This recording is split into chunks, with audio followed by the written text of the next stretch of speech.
네, 안녕하십니까. 이진성 변호사입니다. 오늘 명예훼손 완전 정복이라는 주제로 동료 서양 경제를 진행하게 되었습니다. 이번 강의를 통해서 어떤 경우에 이제 명예훼손죄에 해당되는지 스스로 이제 판단할 수 있는 방법에 대해서도 설명을 드릴 거고, 다양한 구체적인 사례를 통해서 어떤 경우에 명예훼손에 해당되는지, 어떤 요건이 필요한지 관련 내용에 대해서 자세히 설명을 드리도록 하겠습니다. 일단 그 명예훼손과 관련된 문제가 발생을 했을 때 처음에 어떻게 해야 될까요? 일단은 그 어떤 명예훼손과 관련된 문제가 발생을 했을 때 가장 먼저 해야 될 거는 관련 조문을 찾아보는 겁니다. 검색창에 형법이라고 한번 쳐보시기 바랍니다. 307조가 이제 명예와 관련된 조문들이 규정이 되어 있는데, 307조 제1항에 보면은 공연히 사실을 적시해서 사람의 명예를 훼손한 자는 2년 이하의 징역이나 금고 또는 500만 원 이하의 벌금에 처한다, 이렇게 규정이 되어 있습니다. 일단 이 규정을 보면은 공연히 사실을 적시해서 사람의 명예를 훼손한 경우에 처벌할 수 있습니다. 그 307조 2항에 보면은 동일한 조건에서 허위 사실을 적시한 경우에는 가중해서 처벌하고 있습니다. 그리고 308조를 보면은 사자 명예훼손죄라고 해서 공연히 허위의 사실을 적시해서 사자의 명예를 훼손한 자는 2년 이하의 징역이나 금고 또는 500만 원 이하의 벌금을 처한다, 이렇게 규정을 하고 있습니다. 그래서 일단은 조문을 살펴본 다음에 조문에서 그 행위를 처벌하는 규정이 있는지, 이게 살펴보는 게 가장 먼저 해야 될 일입니다. 법률 규정 자체만 가지고는 약간 불확실한 부분이 있기 때문에 그런 경우는 이제 판례를 찾아보는 방법이 있습니다.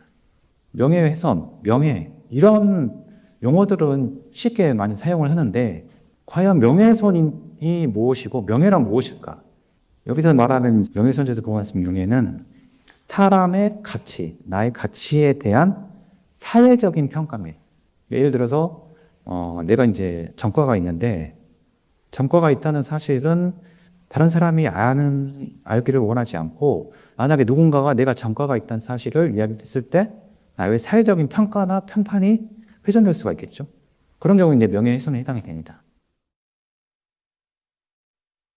요즘에는 이제 사실을 적시해도 형사처벌의 대상이 될 수가 있다는 거를 이제 많이들 알고 계시는데, 아직도 이제 사실 적시해도 명예훼손죄에 해당되는지 여부에 대해서 잘 알지 못하시는 분들도 있습니다.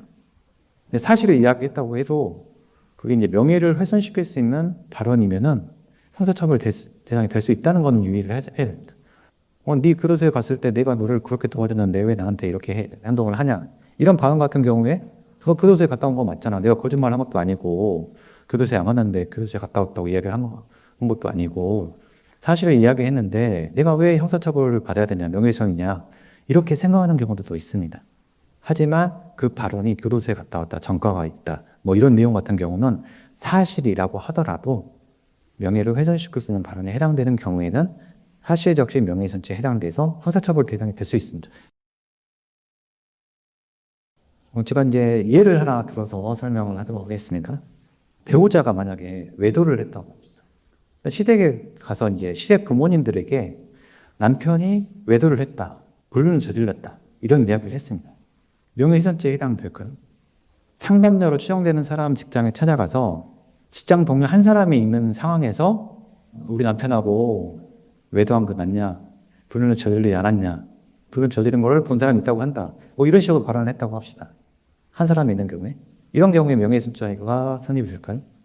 근데 이 사례에서 이제 중요한 내용은, 일단 물론 이제 불륜, 외도를 했다, 이런 내용은 다른 사람들에게 알려졌을 때 그 사람의 사회적 평판을 훼손시킬 수 있는 내용이기 때문에 명예훼손에는 해당이 되고, 그리고 이게 이제 사실인 경우에는 사실적 명예훼손죄, 허위 사실을 만약 이야기하면 허위 사실 명예훼손죄에 해당될 여지가 있습니다. 여기서 이제 문제되는 거는 시댁 부모님에게 이야기한 경우, 이거를 공연히 이야기한 거라고 볼 수 있는지, 직장 동료에게 이야기한 경우, 이걸 공연히에 해당되는지 해당되지 않는지, 이게 문제가 됩니다.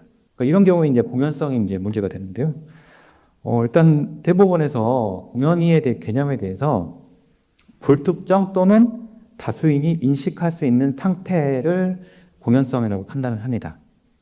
판단에는 여기서 더 나아가서 불특정동 다수인이 인식할 수 있는 상태의 경우에도 공연성 인정을 합니다.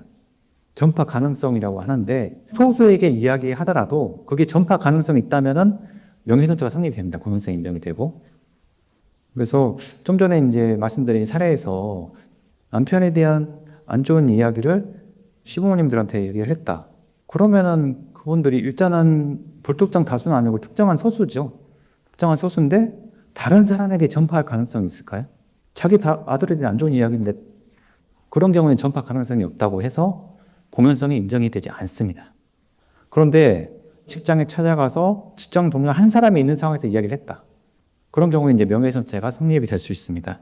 공연성을 판단을 할 때 사람이 몇 명인지, 소수인지 다수인지 이걸 기준으로 이제 판단할 게 아니라 전파될 가능성이 있는지 그 부분을 염두에 두고 판단을 하시면 될 것 같습니다. 사실 적시라는 것은 이제 판례가 이제 이렇게 설명을 하고 있습니다. 구체적인 과거 또는 현재의 사실관계에 대한 진술. 그 표현 내용이 증거에 의해서 입증이 가능하다. 그래서 이제 주관적으로 근데 또 안 좋고 악의적인 내용을 작성을 하거나 발언을 했다고 하더라도 그게 어떤 증거에서 입증이 되지 않는 것들, 단순히 의견 표현이라든지 이런 경우는 사실의 적시가 아니라고 해서 명예훼손죄는 성립이 되지 않습니다. 다만 이제 그 의견 표현이라고 하더라도 명예훼손죄로는 처벌되지는 않지만 경멸적인 표현을 쓰거나 비속어나 욕설을 하거나 이런 경우에는 모욕죄로는 처벌될 수가 있습니다. 근데 이제 명예훼손죄가 성립하기 위해서는 사실을 적시해야 된다는 거 알아두셔야 되고요. 그리고 이제 좀 전에 공연성 관련된 사례에서 설명을 드렸는데 그 이제 사실을 적시했는데 그 사실이 이미 여러 사람이 알고 있는 사실이라고 하더라도 공지의 사실이라고 하더라도 명예훼손죄가 성립될 수 있다는 것 주의하셔야 되고요. 또 판례 하나 좀 살펴볼 건데 이거는 내일부로 검찰청에서 구속영장이 떨어진다. 이 사람이 내일 영장이 떨어질 거다. 이런 식으로 발언을 했습니다. 이런 경우에도 사실 적시가 해당될까요? 어떤 장래의 일이라고 하더라도 과거나 현재의 구체적인 사실을 전제로 이야기를 한 경우에는 사실 적시에 해당합니다. 이런 내용은 현재의 사실을 기초하고 있고 검찰청에서 지금 조사를 받고 있고 범죄 혐의가 있다는 사실을 기초로 하고 또 그런 내용을 포함해서 장래 일을 적시한 걸로 볼 수 있기 때문에 사실 적시에 해당된다고 판단을 하고 있습니다. 그래서 이제 사실 적시 같은 경우는 의견 표현에 해당되는 경우랑 구별을 잘 하셔야 됩니다. 이제 대법원이 이제 사실 적시랑 의견 표현을 구분을 할 때 이제 언어의 통상적 의미, 용법, 입증 가능성 이런 걸 종합적으로 구별해서 판단을 하고 있고요. 그리고 사실 적시에 해당된다고 하더라도 없는 구체성이 있어야 됩니다. 이거 사실 구체성 관련된 사례인데요. 피고인이 초등학생 딸에 대한 학교폭력 신고를 해서 교장이 가해 학생에 대해서 학교폭력대책조치위원회 의견을 따라서 피해 학생에 대한 접촉 보고 격리 금지 조치를 했습니다. 그래서 이제 피고인이 자신의 이제 카카오톡 계정 프로필에 상태 메시지에 학교폭력범은 접촉 금지라는 글과 주먹모야 그림을 게시를 했습니다. 학교폭력범은 접촉 금지 이런 식으로 표현을 한 경우에는 사실 적시 해당되지 않는다고 판단합니다. 특정인을 학교폭력범으로 지칭하지는 않았기 때문에 실제 일어난 학교폭력 사건에서 언급한 것이라 단정할 수 없기 때문에 어떤 구체적인 사실의 적시로 오지는 않아서 무죄를 선고를 한 사안입니다. 사실 적시와 관련된 내용 중에서 같이 중립적인 표현을 사용한 경우에도 사실 적시 명예훼손죄에 해당되지 않는다고 이렇게 판시한 내용들이 있는데 이것도 판례사항인데 피고인이 강남역에서 이제 소주 홍보 활동을 했습니다. 소주 홍보 활동을 하다가 홍보 도우미들에게 진로가 일본 아사히 맥주에 지분이 50% 넘어가서 일본 기업이 됐다. 이렇게 이야기를 했습니다. 명예훼손에 해당될까요? 근데 여기서 일본 기업이 됐다는 표현은 이제가 일본 아사히 맥주에 지분을 50%가 넘어갔기 때문에 일본 기업이 됐다는 표현이기 때문에 이건 같이 중립적인 표현입니다. 비하를 하거나 이런 표현하기보다는 지분이 넘어갔다는 표현이기 때문에 사실에서 없이 명예훼손을 훼손한 것은 아니다. 이렇게 판단합니다. 정치인들이 누구누구 정치인은 어떤 기업으로부터 뇌물을 받았다는 의혹이 있습니다. 뭐 이런 식으로 의혹적인 형식으로 어떤 발언을 하는 경우들이 많은데, 이거는 이제 마치 이제 자기가 그런 발언을 하는 것이 아니라 이런 세간에 이런 의혹이 있다는 거를 소개해주는 형식으로, 어떻게 보면 이제 빠져나갈 구멍을 이제 염두에 두고 하는 발언이죠. 이런 경우 같이 암시에 의한 사실 적시에도 명예훼손죄가 성립이 되느냐, 이제 문제가 되는데요. 일단은 암시에 의한 사실 적시 같은 경우는 그 암시의 내용이 구체적인 사실관계를 포함하고 있는 경우에는 명예훼손죄가 성립될 수가 있습니다. 지금까지 이제 공연성, 사실의 적시, 명예훼손 이런 내용을 살펴봤고, 그다음에 이제 사람의 명예를 훼손해야 되기 때문에 사람이어야 됩니다. 일단 사자 같은 경우는 별도의 규정이 있기 때문에 사자 명예훼손죄가 성립이 되고, 그리고 이제 사람이라고 규정을 했기 때문에 과연 사람이 아니라 기업이라든지 단체 같은 경우에도 명예훼손죄가 성립되냐, 이게 이제 문제가 됐었는데, 법인이나 단체 같은 경우도 명예훼손이 성립이 될 수가 있습니다. 그리고 사회 단체나 가족 같은 경우에는 어떤 통일된 의사가 없기 때문에 명예훼손 주체가 될 수는 없고, 구성원 각자에 대한 명예훼손죄가 성립될 여지는 있습니다. 그리고 이제 사람 같은 경우는 공군청 인터넷 홈페이지에 공군을 비방하는 허위 내용을 기재를 한 경우에, 그 겸멸적인 표현을 쓴 경우에 명예훼손죄가 성립되는지 문제가 되는데, 좀 전에 설명드린 것처럼 대통령도 명예훼손죄의 피해자가 될 수 있다고 설명을 드렸죠. 그런 것처럼 대통령은 명예훼손죄 피해자가 될 수가 있는데, 국가나 지방자치단체 이런 경우는 명예훼손죄 피해자가 안 됩니다. 그리고 집합 명칭 같은 경우도 경우에 따라서는 명예훼손죄로 처벌될 수 있습니다. 서울시민이나 경기도민 이런 경우에는 너무 막연해서 명예훼손죄가 성립이 되지 않는데, 뉴스에서 대전지역 법조비리 사건 보도를 하면서 대전지역 검사들 이런 식으로 표현한 경우에는 대전지역에서 실제로 근무하는 검사들이 수가 많지 않기 때문에 그 경우에는 어느 정도 구성원이 특정이 됐다고 봐서 그런 경우에는 명예훼손죄가 성립이 될 수 있습니다. 그리고 허위사실 없이 명예훼손 같은 경우는 중요한 부분이 허위사실인 경우에는 허위사실 없이 명예훼손죄가 성립되고, 다만 이제 중요한 부분은 사실에 부합하나 세부적으로 진실과 약간 차이가 있거나 다소 과장한 표현이 있는 경우에는 허위사실 적시에 해당되지 않는다고 판단합니다. 명예훼손죄도 다른 문제와 마찬가지로 고의가 있어야 됩니다. 고의가 있는 경우에 처벌될 수가 있고, 고의가 없는 경우에는 처벌되지 않습니다. 이제 마트 운영자인데 재고조사 후에 손실이 발생을 하자 이를 확인하는 과정에서 마트 관련자들로부터 점장이 납품업체들로부터 입점비를 받아 착복했다, 이런 이야기를 듣게 됐습니다. 아이스크림 납품한 직원을 불러서 점장이 여러 업체에서 입점비를 받아 해먹었고 지금 뒷조사 중인데 입점비 얼마 줬냐, 이렇게 이야기한 경우에 명예훼손죄가 성립이 되냐, 모두 다 인정이 돼서 처벌이 될 것 같은데, 이런 경우에는 고의가 없다고 판단합니다.